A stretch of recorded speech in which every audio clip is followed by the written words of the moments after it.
ఒక మంచి topic చెప్పుకోబోతున్నాము. So topic ఏంటంటే GST. So GST goods and service tax. So GST యొక్క చూడండి, మీరు జాగ్రత్తగా ఉంచుకుంటే జిఎస్టి యొక్క సో మెయిన్ ట్యాగ్ లైన్ ఏంటి? సో మీకు గుర్తుపెట్టుకోండి, one tax, one market, one nation. One tax, one market, one nation. ఇది జాగ్రత్త గుర్తుపెట్టుకోమ్మా. Okay right. ఈ జిఎస్టిని సో మొట్టమొదటిసారిగా మొట్టమొదటిసారిగా ఏ దేశంలో ఇంట్రొడ్యూస్ చేయడం జరిగింది చూడండి. సో జిఎస్టిని 1954 సంవత్సరంలో ఫ్రాన్స్ దేశంలో మొట్టమొదటిసారిగా జిఎస్టిని ఇంట్రొడ్యూస్ చేయడం జరిగింది. సో ఏ సంవత్సరంలో? 1954 సంవత్సరంలో ఇంట్రొడ్యూస్ చేయడం జరిగింది. ఓకే. సో ఇక్కడ ఫ్రాన్స్లో జరిగింది. ఓకే, మన భారతదేశంలో ఎలా జరిగింది అనేది మనకు కావాల్సిన అంశం. సో మన దేశంలో 2000 సంవత్సరంలో జాగ్రత్తగా మీరు ఆలోచించండి. అసీమ్ దాస్ 2000 సంవత్సరంలో అసీమ్ దాస్ గుప్తా అనేటువంటి వ్యక్తి ఏం చేశాడు? భారతదేశంలో కూడా జిఎస్టిని ఇంట్రొడ్యూస్ చేయాలని చెప్పాడు. ఆయన అన్న వ్యక్తి. సో ఎవరు? సో అసీమ్ దాస్ గుప్తా. ఏ సంవత్సరం అన్నాడు? 2000 సంవత్సరం అన్నాడు. ఓకే. తర్వాత 2003 సంవత్సరంలో కేల్కర్ అనేటువంటి వ్యక్తి ఏం చేశారంటే, సో వ్యాట్ ప్లేస్లో మనం జిఎస్టిని ఇంట్రొడ్యూస్ చేయాలని చెప్పడం జరిగింది కేల్కర్ గారు. ఓకేనా? సో కేల్కర్ గారు 2003 సంవత్సరంలో కేల్కర్ అనేటువంటి వ్యక్తి ఏం చేశాడు? వ్యాట్ స్థానంలో గానే మనం జిఎస్టి విధానం ఇంట్రొడ్యూస్ చేస్తే బాగుంటుందని చెప్పేసి కేల్కర్ గారు చెప్పడం జరిగింది. అట్లా గుర్తు. సరే, ఓకే, కేల్కర్ చెప్పారు, దాస్ చెప్పారు, ఫ్రాన్స్ ఆల్రెడీ ఇంప్లిమెంటేషన్లో ఉన్నది. దీనన్ని దృష్టిలో పెట్టుకొనేసి 2006 సంవత్సరంలో ఆనాటి ఆర్థిక మంత్రి అయినటువంటి చిదంబరం గారు ఏం చేశారంటే, సో జిఎస్టిని ఇంట్రొడ్యూస్ చేయబోతున్నామని చెప్పేసి తన యొక్క బడ్జెట్ ప్రసంగంలో సో అనౌన్స్మెంట్ చేస్తాడు. ఎవరు? చిదంబరం గారు. అనౌన్స్మెంట్ చేసిన వెంటనే ఆ అనౌన్స్మెంట్ని మొట్టమొదటిసారిగా వ్యతిరేకించినటువంటి రాష్ట్రం ఏదంటే గుజరాత్. జిఎస్టిని మొట్టమొదటిసారిగా వ్యతిరేకించిన రాష్ట్రం ఏదంటే ఏది? గుజరాత్. మొట్టమొదటిసారిగా వ్యతిరేకించిన రాష్ట్రమా? ఇది జాగ్రత్తగా గుర్తుపెట్టుకోండి. సార్ అలా జరుగుతూ ఉన్నది. తర్వాత ఏం జరిగింది? సో 2014 సంవత్సరంలో రాజ్యాంగ సవరణ 122 బిల్లు అనేటువంటి దాన్ని లోక్సభలో ఇంట్రొడ్యూస్ చేయడం జరిగింది.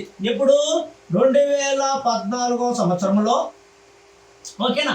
సో చూడండి, అంటే మనకేంటి 2014 సంవత్సరంలో లోక్సభలో ఇంట్రొడ్యూస్ చేయడం జరిగింది. ఎన్నో బిల్లుగా? 122 బిల్లుగా ఇంట్రొడ్యూస్ చేయడం జరిగింది. ఇది బిల్లు నెంబర్. సో చేయడం జరిగింది. తర్వాత లోక్సభలో ఇంట్రొడ్యూస్ అయింది బిల్లు. తర్వాత ఏం జరిగింది? సో 2015 మే నెల 6వ తారీఖున లోక్సభ ఆమోదం పొందడం జరిగింది. ఏ సంవత్సరంలో బిల్లు ఆమోదం పొందడం జరిగింది? సో 2015 మే 6వ తారీఖున సో లోక్సభలో బిల్లు ఏమైపోయింది? ఆమోదం పొందింది. సో లోక్సభలో ఆమోదం పొందిన తర్వాత ఏ సభలో పోతుంది ఇది? సో అది రాజ్యసభలోకి పోతుంది నెక్స్ట్. సో 2016 సంవత్సరంలో 2016 ఆగస్టు 3వ తారీఖున రాజ్యసభలో కూడా బిల్లు ఏమైపోతుంది? రాజ్యసభలో బిల్లు పాస్ అయిపోతుంది. ఆగస్ట్ 3వ తారీఖున 2016 ఆగస్టు 3వ తారీఖున రాజ్యసభలో సో జిఎస్టి బిల్ అనేది ఆమోదం పొందిపోతుంది. సో లోక్సభలో బిల్లు పాస్ అయిపోయింది, రాజ్యసభలో కూడా బిల్లు పాస్ అయిపోయింది. తర్వాత సో 2016 సెప్టెంబర్ 8వ తారీఖున 2016 సెప్టెంబర్ 8 ఆన్వర్డ్స్ ఎవరు సైన్ చేశారు? రాష్ట్రపతి సైన్ చేయడం జరిగిపోయినది. ఓకే, ఎప్పుడైతే సైన్ చేశారో రాష్ట్రపతి సైన్ చేశాడో ఇది 101వ రాజ్యాంగ సవరణ. ఎన్నో రాజ్యాంగ సవరణ ఇది? రాజ్యాంగ సవరణ. ఎన్నో రాజ్యాంగ సవరణ ఇది? రాజ్యాంగ సవరణ అంటే 101. బిల్ అంటే ఎన్నో బిల్ ఇది? 122 బిల్లు. ఎన్నో రాజ్యాంగ సవరణ? 101వ రాజ్యాంగ సవరణ. Okay right. సరే, మనకు 2015లో లోక్సభలో బిల్ పాస్ అయింది, 2016లో రాజ్యసభలో బిల్ పాస్ అయింది. 2016 సెప్టెంబర్ 8 ఆన్వర్డ్స్ రాష్ట్రపతి సిగ్నేచర్ చేశారు. అది చట్టరూపం దాల్చిపోయింది. ఇప్పుడు రాజ్యాంగ బిల్లు అంటే ఇది జాగ్రత్త అమ్మా. Okay right. ఇప్పుడు వచ్చేదే బుల్లెట్ పాయింట్. ఆ బుల్లెట్ పాయింట్ ఆల్రెడీ ఈ జిఎస్టీ అమలు చేశారు 2018 సంవత్సరంలో. గ్రూప్ 2 ఎగ్జామ్ జరిగింది. ఆ గ్రూప్ 2 ఎగ్జామ్ లో ఆల్రెడీ స్పందించేశారు. ఏంటి అంటే 2017 జూలై, ఇది వెరీ వెరీ ఇంపార్టెంట్, జూలై 1న జిఎస్టీని అమలు చేయడం జరిగినది. కాబట్టి దీన్ని 2017 జూలై 1 ఏమంటారంటే జిఎస్టీ డే అని కూడా అంటారు. అర్థమవుతుందే? జిఎస్టీ డే ఎప్పుడు అంటాడు? 2017 జూలై 1 లేదా జిఎస్టీ ఏ రోజు నుంచి అమల్లోకి వచ్చింది అంటాడు. ఎప్పుడు అమల్లోకి వచ్చింది? జూలై 1. ఓకేనా? బిల్లు ఇప్పుడు పెట్టాడు. బిల్లు లోక్సభలో ఎప్పుడు పాస్ అయింది? 2015. రాజ్యసభలో ఎప్పుడు పాస్ అయింది? 2016. ఎప్పుడు సైన్ చేశాడు? September 8 onwards. ఇలా మీరు అంచెలుగా చదువుకుంటూ వెళ్ళాలి. దీని దృష్టిలో పెట్టుకొని జిఎస్టీ అనేది పన్నుల సంస్కరణలో అతిపెద్ద సంస్కరణ. అతిపెద్ద సంస్కరణ ఏంటంటే జిఎస్టీ. ఇది చాలా జాగ్రత్తగా అభ్యర్థులు గుర్తుపెట్టుకుని వెళ్ళిపోవాలి. ఓకేనా? ఎందుకనంటే జిఎస్టీ అనేది ఇంట్రొడ్యూస్ చేశారు. ఓకేనా? దీన్ని ఇంప్లిమెంటేషన్ చేసిన వెంటనే ఈ బిట్ అడిగేస్తున్నాడు కాబట్టి మీరు జాగ్రత్త. ఎన్నో రాజ్యాంగ సవరణ? 101వ రాజ్యాంగ. ఎన్నో బిల్లు? 122వ బిల్లు. ఇది మీరు క్లారిటీగా వెళ్ళాలి. Okay right. కాబట్టి ఇప్పటికి ప్రస్తుతము యావత్ ప్రపంచము ఎన్ని దేశాల్లో జిఎస్టీ విధానం అమల్లో ఉన్నదంటే 140 దేశాల్లో జిఎస్టీ అనేది అమల్లో ఉన్నది. ఎన్ని దేశాల్లో ఉన్నది? 140 దేశాల్లో ఈ రోజుకి జిఎస్టీ అనేది ఉన్నది. కాబట్టి అది పెద్ద సంస్కరణ అన్న. మీరు ఎలా సబ్జెక్ట్ని తీసుకుంటూ వెళ్ళాలి. ఓకేనా? సరే, జిఎస్టీ అనేటువంటి దానిని మొట్టమొదటిసారిగా ఆమోదించిన రాష్ట్రం ఏదనంటే అసోం. ఇది అడిగేశాడు ఆల్రెడీ. అంటే సెకండ్ ఎవరంటే బీహార్. జిఎస్టీని మొట్టమొదటిసారిగా ఆమోదించిన రాష్ట్రం ఏదని అన్నాడా? అసోం అనాలి. అట్లా కాకుండా సెకండ్ ప్లేస్ అన్నాడా? బీహార్. అట్లా కాకుండా జిఎస్టీని రాష్ట్రాలలో చట్టబద్ధ రూపంలో దాచి అమలు చేసిన రాష్ట్రం అంటాడు. అప్పుడు తెలంగాణ. ఆన్సర్ మార్పింది చూసారా? రాష్ట్రాల్లో కూడా అమలు చేస్తున్నాము అని చట్టబద్ధతంగా తీసుకువచ్చినది ఏదనంటే Telangana and Bihar. Second place Bihar పెట్టాలి. అంటే అక్కడ జిఎస్టీని మేము ఆమోదిస్తున్నాము అని చెప్పిన మొట్టమొదటి రాష్ట్రం ఏదంటే ఏది? అసోం. ఓకేనా? అండ్ సెకండ్ ప్లేస్ ఏది? బీహార్. ఇది జాగ్రత్తగా మీరు గుర్తుపెట్టుకోవాల్సినటువంటి అంశం ఎంతైనా ఉన్నది. ఎస్. ఇక్కడ మీరు చూడండి, ఏంటి ఇక్కడ జిఎస్టీ 140 దేశాల్లో అమల్లో ఉన్నది. కాబట్టి ఇది పెద్ద సంస్కరణ కాదా? అవును. ఇప్పుడు మనము ఈ జిఎస్టీ యొక్క దాని యొక్క ప్యానల్ ఎలా ఉంది అవన్నీ మనం వెళ్ళిపోదాం. ఏ దేశం నుంచి తెచ్చారు జిఎస్టీని? ఫ్రాన్స్ దేశం తెచ్చారు. జిఎస్టీ యొక్క మోటో ఏంది? 1 ట్యాక్స్, 1 మార్కెట్, 1 నేషన్స్. జాగ్రత్తమ్మా. ఎన్నో రాజ్యాంగ సవరణ అంటే 101వ రాజ్యాంగ సవరణ. ఎన్నో బిల్లు అంటే 122వ బిల్లు. ఇలా మీరు సబ్జెక్ట్ తీసుకుంటూ వెళ్ళిపోవాలి. ఓకేనా రైట్. ఇప్పుడు ఈ జిఎస్టీ మీద జిఎస్టీని అమలు చేయండి అని వేసిన కమిటీ ఎవరు అంటే అరవింద్ సుబ్రహ్మణ్యం గారు. ఇది మీరు చాలా జాగ్రత్తగా గుర్తుపెట్టుకోవాల్సినటువంటి మరొక అంశం. మనకు చాలా మంది కమిటీ ఉన్నారు. కొన్ని ఆదాయ పన్ను మీద, సేవా పన్ను మీద వేసిన కమిటీ ఏంటంటే రాజాచలయ్ గారు. ఓకేనా రైట్. మనకు బాగా తెలుసు, సంపద మీద పన్ను, బహుమతుల మీద పన్ను, ఓకేనా, వ్యయం మీద పన్ను మీద సిఫారసు చేసిన వ్యక్తి ఎవరంటే మనకు బాగా తెలుసు, కార్డన్ అనే వ్యక్తి మనకు బాగా వస్తారు. ఓకేనా రైట్. అదే విధంగా మనకు వ్యాట్ విధానాన్ని ఇంట్రొడ్యూస్ చేయమని చెప్పిన వ్యక్తి అంటే ఎల్కే ఝా అనే విషయం మనకు తెలుసు. అదేవిధంగా జిఎస్టీని ఇంట్రొడ్యూస్ చేయమని చేసినటువంటి కమిటీ ఏదైనా అంటే అరవింద్ సుబ్రహ్మణ్యం గారు. Very very very important. జిఎస్టీని అమలు చేయమని చెప్పిన కమిటీ ఏదంటే అరవింద్ సుబ్రహ్మణ్యం. 2015 సంవత్సరంలో వేస్తారు ఆ కమిటీని. Okay right. ఓకే సరే, ఇప్పుడు మనకు ఈ జిఎస్టీ యొక్క కౌన్సిల్ గురించి మనము డిస్కషన్ చేసుకుందాం. GST council. ఏంటి జిఎస్టీ యొక్క కౌన్సిల్? జాగ్రత్తగా గుర్తుపెట్టుకోవాలి. జిఎస్టీ కౌన్సిల్ చాలా ఇంపార్టెంట్. ఎందుకంటే చాలా పవర్ఫుల్ అయినటువంటి ఏరియా అనమాట. మనకి ఎప్పుడు పెట్టారు అనమాట ఇది. జిఎస్టీ కౌన్సిల్ ఉన్నది కదా, ఈ జిఎస్టీ కౌన్సిల్ని 279 సబ్సెక్షన్ ఏ ప్రకారము 279 సబ్ సెక్షన్ ఏ ప్రకారము సో జిఎస్టి కౌన్సిల్ని సో రాష్ట్రపతి ఏర్పాటు చేస్తారు. జాగ్రత్త గుర్తుపెట్టుకోమా, జిఎస్టి కౌన్సిల్ ఏర్పాటు చేసేది ఎవరనంటే రాష్ట్రపతి. ఎన్నో ఆర్టికల్ ప్రకారం ఈయన ఏర్పాటు చేస్తాడు? 279 సబ్ సెక్షన్ ఏ ప్రకారం ఈయన ఏర్పాటు చేయడం జరుగుతుంది. ఇది మనకు క్లారిటీ వెళ్ళాలి. ఇప్పుడు ఈ కౌన్సిల్లో సో మనకు కౌన్సిల్ మెంబర్స్ చూద్దాం. ఫస్ట్ ఎవరు? చైర్మన్ ఉంటారు. So chairman, so GST council chairman. GST council chairman ఎవరు? ఎప్పుడు చూడండి సో సో ఆర్థిక మంత్రి అనేటువంటి వారు మాత్రమే, ఓకేనా. సో జిఎస్టి కౌన్సిల్కి చైర్మన్గా ఉంటారు. అర్థమవుతుందా? క్లారిటీకి వెళ్ళాలి. ఇప్పుడు ఆర్థిక మంత్రి ఎవరున్నారు? నిర్మలా సీతారాం గారు ఉన్నారు, ఓకేనా. అట్లాగే జిఎస్టీ ఏర్పడినప్పుడు మొట్టమొదటిసారిగా జిఎస్టీ ఏర్పడినప్పుడు సో జిఎస్టీ కౌన్సిల్ చైర్మన్ ఎవరు అంటాడు? అప్పుడు అరుణ్ జైట్లీ గారు ఉన్నారు.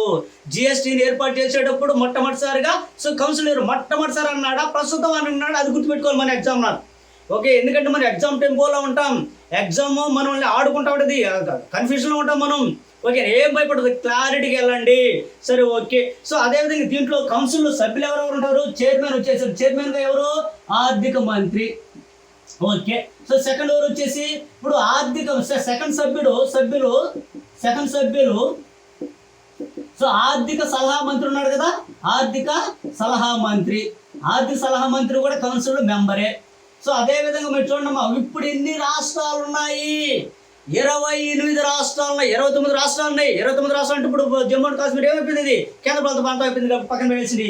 28 రాష్ట్రాల యొక్క ఆర్థిక మంత్రులు సో రెవెన్యూ మంత్రులు, రెవెన్యూ మినిస్టర్స్ ఎవరైనా కానీ any minister and Delhi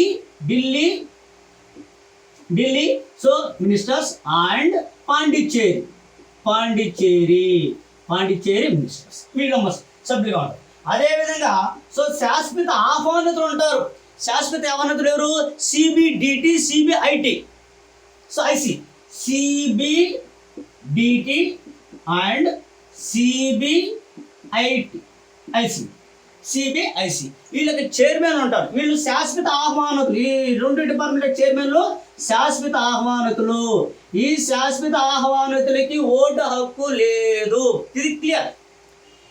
so GST council యొక్క కోరం ఎంత అంటాడు? సో కోరం జిఎస్టి కౌన్సిల్ యొక్క కోరం వచ్చేసి 50 ఎంతమ్మా? 50% ఉన్నాయి. ఈ జిఎస్టి కౌన్సిల్ ఎక్కడ ఉంటుందంటే దీని కార్యాలయం జిఎస్టి కౌన్సిల్ యొక్క కార్యాలయం ఎక్కడ ఉన్నది? న్యూఢిల్లీలో ఉంటుంది. ఎక్కడున్నది? న్యూఢిల్లీ. కార్యాలయం ఎక్కడున్నది? న్యూఢిల్లీ, ఓకేనా. న్యూఢిల్లీలో కార్యాలయం. సో కార్యాలయం ఎక్కడున్నదంటే, ఎందుకంటే గ్రూప్ 4 ఎగ్జామ్స్ కూడా ఉన్నాయి మీకు. గ్రూప్ 4లో భారీ నోటిఫికేషన్ అంటారు దాన్ని, ఓకేనా. గ్రూప్ 4లో జాగ్రత్తమ్మా. జిఎస్టి కౌన్సిల్ ఎక్కడ ఏర్పడింది? ఎక్కడ ప్రధాన కార్యాలయం ఉందని అడిగినాడా? GST council chairman అడిగినాడా?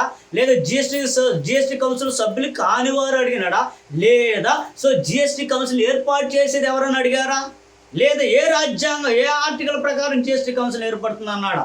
జాగ్రత్తగా చూసుకొని వెళ్ళిపోండి, ఓకే, రైట్. సార్ ఇప్పుడు మనకు ఆ జిఎస్టి మండలి వచ్చింది.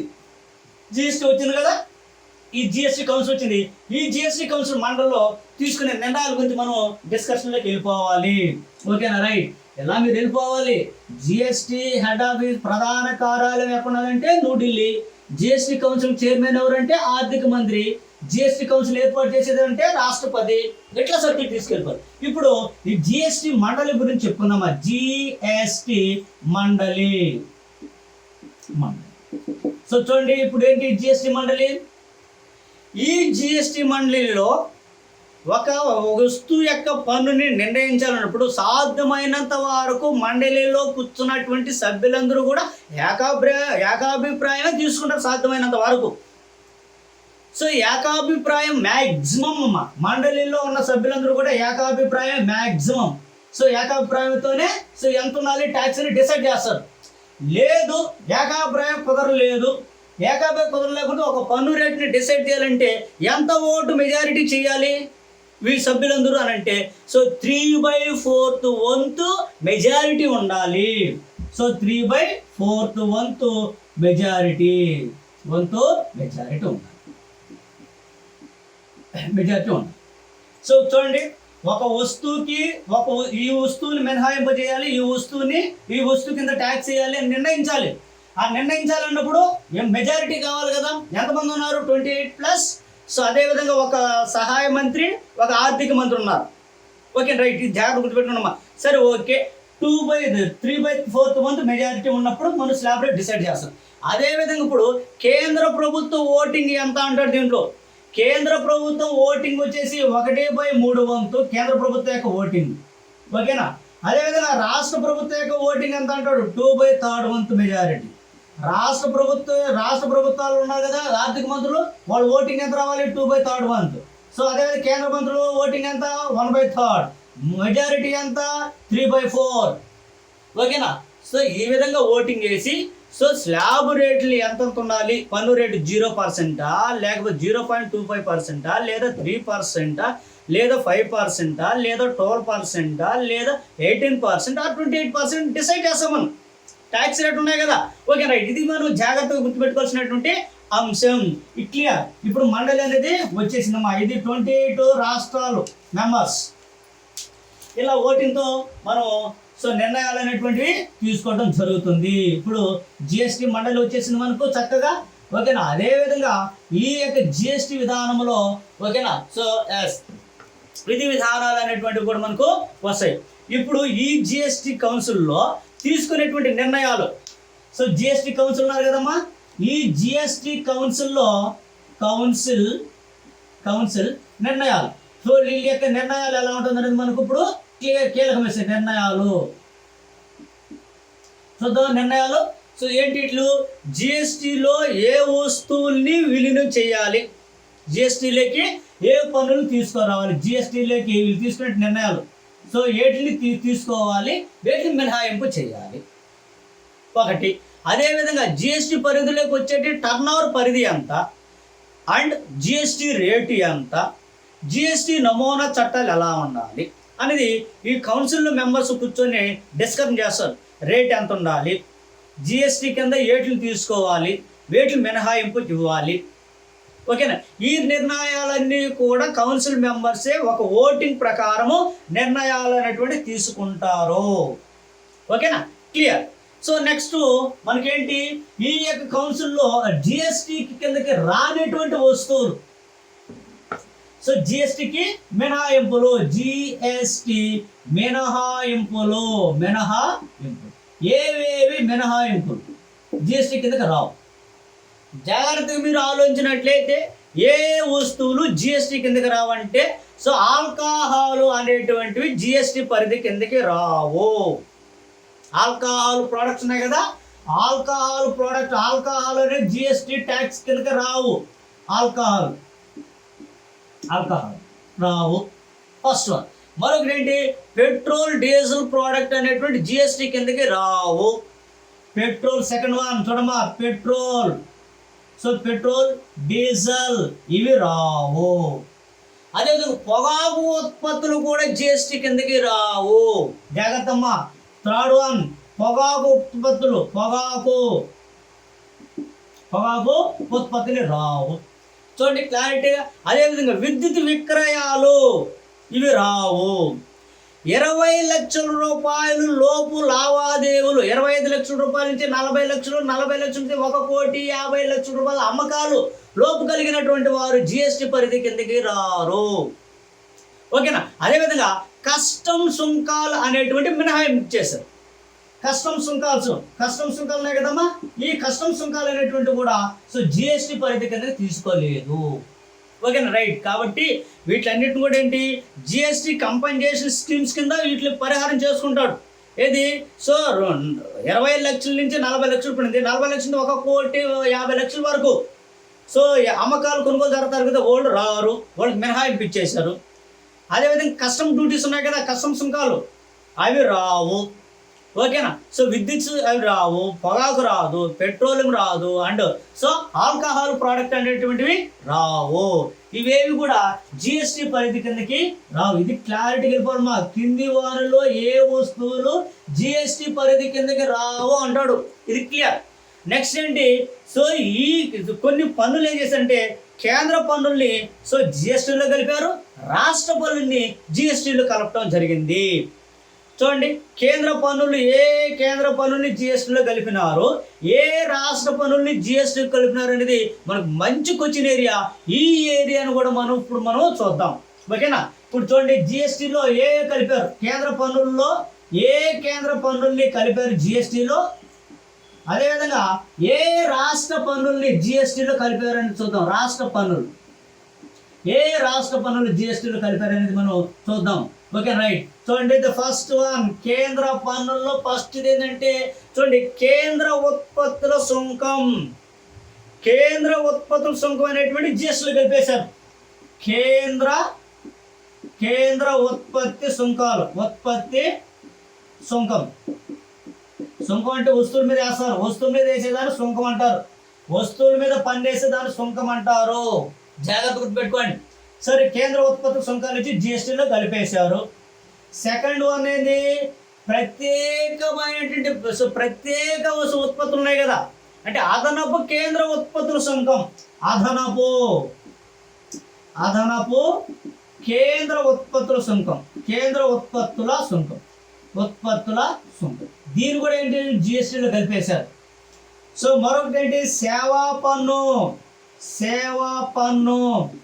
So service tax.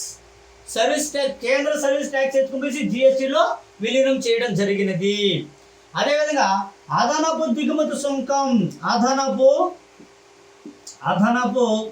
దిగుమతి సుంకం.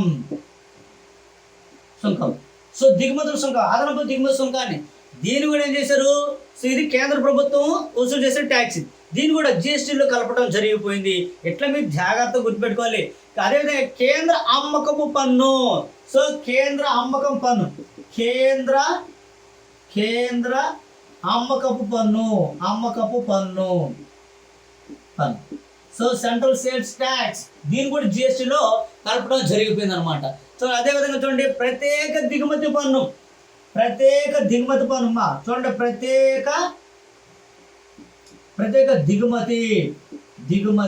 పన్ను. సో ఈ ప్రత్యేక దిగుమతి పన్ను అనేటువంటి కూడా ఏం చేశారు, కలిపేశారు. సో ఏంటి, దేంట్లో కలిపి జిఎస్టీలో కలిపేశారు. అదేవిధంగా excise duties on medical toilets items, వీటిని కూడా ఏం చేశారు, జిఎస్టీలు కలిపి. ఇవన్నీ కేంద్ర ప్రభుత్వం యొక్క ట్యాక్స్లు. ఏ ట్యాక్స్ కేంద్ర ప్రభుత్వం? కేంద్ర ఉత్పత్తి సుంకం, అదనపు కేంద్ర ఉత్పత్తి సుంకం, సేవా పన్ను, అదనపు దిగుమతి సుంకం, కేంద్ర అమ్మకం పన్ను, ప్రత్యేక దిగుమతుల పన్ను and excise duties on medical toilets items. ఇవన్నీ కేంద్ర పన్నులు. ఈ కేంద్ర పన్నులన్నీ కలిపేసి జిఎస్టీలు కలిపేశారు. ఇప్పుడు రాష్ట్రాల్లో ఉన్నాయి కదా కొన్ని పన్నులు, రాష్ట్ర ప్రభుత్వం విధించి రాష్ట్ర ప్రభుత్వం వసూలు చేసుకుని రాష్ట్ర ప్రభుత్వం అనుభవించుకునేది. ఆ పన్నులు కూడా కొన్ని పన్నుల్ని జిఎస్టీలు కలిపేశారు. అవి ఏంటి అని అంటే చూడండి, ఎత్తుకోటి సెల్ ట్యాక్స్. మనకు బాగా తెలుసు, రాష్ట్ర ప్రభుత్వానికి అధిక మోతాదులో వచ్చే ఆదాయం ఏంటంటే అప్పుడు మనం ఏం చెప్పేవాడు, అమ్మకం పన్ను అనేవాడు. ఇప్పుడు దీనికి దేంట్లో కలిపేశారు, జిఎస్టీలో కలిపేశారు. కాబట్టి చూడండి, సేల్స్ ట్యాక్స్ ని సో రాష్ట్ర ప్రభుత్వం యొక్క సేల్స్ ట్యాక్స్ వేసి జిఎస్టీలో విలీనం చేయడం జరిగింది. అదేవిధంగా సో ఎంటర్టైన్మెంట్ ట్యాక్స్, ఈ ఎంటర్టైన్మెంట్ ట్యాక్స్ కూడా రాష్ట్ర ప్రభుత్వాలు వేసేటివి, దీన్ని తీసుకుని జిఎస్టీలో కలిపేయడం జరిగినది. అండ్ దెన్ మరొక అంశం, ముఖ్యమైన అంశం ఏంటంటే ఆక్ట్రాయ్ ట్యాక్స్. ఇది very very important. Octroi tax అనేటువంటిది ఏది, సో మున్సిపాలిటీలో కావచ్చు, పంచాయతీలు విధించే పన్ను ఇది. దీని ఆక్ట్రాయ్ పన్ను అనేటువంటి చాలా నెంబర్ ఆఫ్ టైమ్స్ ఎగ్జామినర్ అడుగున్నాడు. మనకు 73, 74 అమెండ్మెంట్స్ ఉన్నాయి. సో స్థానిక ప్రభుత్వాలు, పట్టణ ప్రభుత్వాలు అనేటివి, దాంట్లో కూడా దీన్ని జాగ్రత్తగా ఆక్ట్రాయ్ పన్ను అనేటువంటిది ఉంది. సో చూడమ్మా, ఆక్ట్రాయ్ ట్యాక్స్ దీన్ని తీసుకుని వచ్చి జిఎస్టీలో విలీనం చేయడం జరిగిపోయింది. ఎంట్రీ ట్యాక్స్ ఉందమ్మా. ఎంట్రీ ట్యాక్స్ కూడా జిఎస్టీలో కలపడం జరిగింది. ఎంట్రీ ట్యాక్స్ ఉండేది, ఇప్పుడు ఎక్కడ ఉన్నాయి, సో ఒక రాష్ట్రం నుంచి ఇంకో రాష్ట్రం చెక్ పోస్టులు ఉన్నాయి, ఉన్న చెక్ పోస్టులు ఎత్తేసాడు. ఓకేనా, ఎంట్రీ ట్యాక్స్ కూడా దేంట్లో కలిపింది, జిఎస్టీలో కలిసిపోవడం జరిగినది. సో మరొక అంశం ఏంటంటే లగ్జరీ ట్యాక్స్. ఏ tax, so luxury tax. So luxury tax నుండి ఈ లగ్జరీ ట్యాక్స్ కూడా జిఎస్టీలో కలుపుకోవడం జరిగినది. అదేవిధంగా కొనుగోలు పన్ను, ప్రకటనపు పన్ను ఉన్నది. ఈ కొనుగోలు పన్ను, ప్రకటనపు పన్నుని కూడా జిఎస్టీలో కలిపివేయడం జరిగినది. ఓకేనా, సో చూడండి అంటే ఏంటి, ఈ యొక్క పన్నును కూడా మనము కలిపేసాం. కొనుగోలు పన్ను, ప్రకటన పన్ను. Okay right. సో అదేవిధంగా మరి లాటరీ జోజంపై పన్ను వేసేవాళ్ళం. లాటరీ పన్ను అని, జోజం పన్ను అని ఇవి వేసాం. ఈ లాటరీ పన్ను, జోజం పన్ను అనేటువంటిది రాష్ట్ర పన్ను. ఈ పన్నుని తీసుకొచ్చేసి సో మనం జిఎస్టీలో విలీనం చేయడం జరిగిపోయినది. ఓకేనా, ఇవన్నీ రాష్ట్ర పన్నులు. సో క్రింది వానులో ఏ పన్నుని జిఎస్టీలో కలపవేయబడింది అంటాడు. ఓకేనా, రాష్ట్ర లెవెల్లో ఉన్న పన్నుల్లో ఏ పన్నుని జిఎస్టీలో కలిపినాడు అంటాడు. సో ఇవన్నీ సేల్స్ ట్యాక్స్ని కలిపేశాడు, సో ఎంటర్టైన్మెంట్ ట్యాక్స్ని కలిపేశాడు, ఆక్ట్రాయ్ ట్యాక్స్ని కట్టేశాడు. ఓకేనా, ఎంటర్టైన్మెంట్ ట్యాక్స్ని కట్టేశాడు. ఓకేనా, సో ఇవన్నీ లగ్జరీ ట్యాక్స్ని ఇవన్నీ కూడా కలపడం జరిగింది. సో ఇప్పుడు మనం జాగ్రత్త గుర్తుపెట్టుకుంటే జిఎస్టీ అనేటువంటిది వసూలు అవుతుంది. చూడమ్మా, ఇప్పుడు జిఎస్టీ అనేది వసూలు అవుతుంది. వీళ్ళు కలిపేసారు జిఎస్టీలో. ఇప్పుడు జిఎస్టీలో ఓకేనా 20 రూపాయలు వసూలు అయిందంటే సో సెంట్రల్ జిఎస్టీ ఎంత తీసుకుంది, స్టేట్ జిఎస్టీ ఎంత తీసుకుంది, 50:50 రేషియోలో పంచుకుంటాయి. సో ఇది జాగ్రత్త. జిఎస్టీ వసూళ్ళు 20 రూపాయలు అయినట్లయితే సో సిజిఎస్టీ, ఎస్జిఎస్టీ ఏ రేషియోలో పంచుకుంటాయి అంటాడు, 50:50 రేషియోలో పంచుకుంటాయి. ఇట్లా మనం క్లారిటీగా సబ్జెక్ట్ తీసుకుంటూ వెళ్ళిపోవాలి. ఓకేనా, జిఎస్టీలో కేంద్ర పన్నులు కలిసినాయి. ఏ కేంద్ర పన్నులను జిఎస్టీలో కలిపారు క్రింది వాళ్ళని అంటాడు. ఏ రాష్ట్ర పన్నుల్ని జిఎస్టీలో కలపబడ్డాయి అంటాడు. ఇది జాగ్రత్త గుర్తుపెట్టుకోవాలి మనం. ఓకేనా రైట్. ఏ రేషియోలో పంచుకుంటారు వసూలైన జిఎస్టీ అమౌంట్ని, సో 50:50 రేషియోలో పంచుకుంటారు. అంటే 10 రూపాయలు వీళ్ళకి, 10 రూపాయలు స్టేట్కి అన్నారు. ఓకేనా, ఇలా మీరు వెళ్ళిపోవాలి. ఓకేనా రైట్. సో నెక్స్ట్ మనం మంచి ఏరియాల గురించి నెక్స్ట్ ఏరియాలో మనం చెప్తున్నాం. ఓకేనా రైట్. Thank you.